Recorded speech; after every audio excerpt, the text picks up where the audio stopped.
Ang kaibahan ng tahimik sa mahiyain. Ang pagiging tahimik at pagiging mahiyain ay dalawang magkaibang katangian na madalas na magkakamali. Narito ang ilang kaibahan. Tahimik.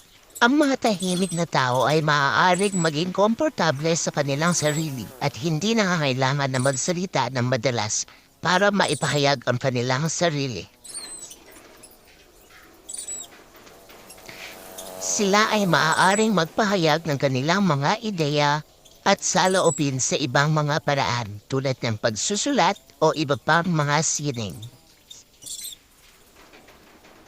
Ang mga tahimik na tao ay maaaring maging mas mapagmasid at mas maraming oras para mag-isip at mag-analisa ng mga sitwasyon. Ang pagiging tahimik ay hindi laging nagpapahiwatig ng kawalan ng kumpiyansa o takot. Ngunit maaaring maging isang pagpili na maging mas mapanuri o mapagmasid. Mahiyain. Ang mga mahiyain na tao ay maaaring maramdaman ang kaba o takot sa mga sosyal na sitwasyon, lalo na sa mga bagong tao o lugar. Sila ay maaaring maramdaman ang kawalan ng kumpiyansa sa kanilang sarili at maaaring matakot na maging sentro ng pansin. Ang mga mahiyain na tao ay maaaring matakot na magsalita o magpahayag ng kanilang mga ideya dahil sa takot na ma-judge o hindi maunawaan.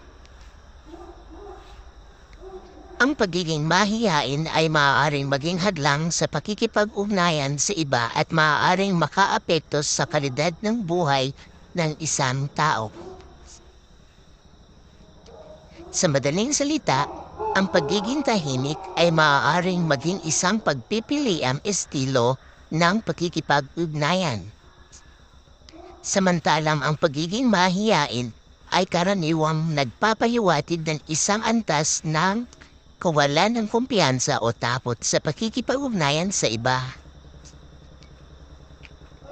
Kung nagustuhan mo ang video ito, huwag kalimutan mag-like, comment at subscribe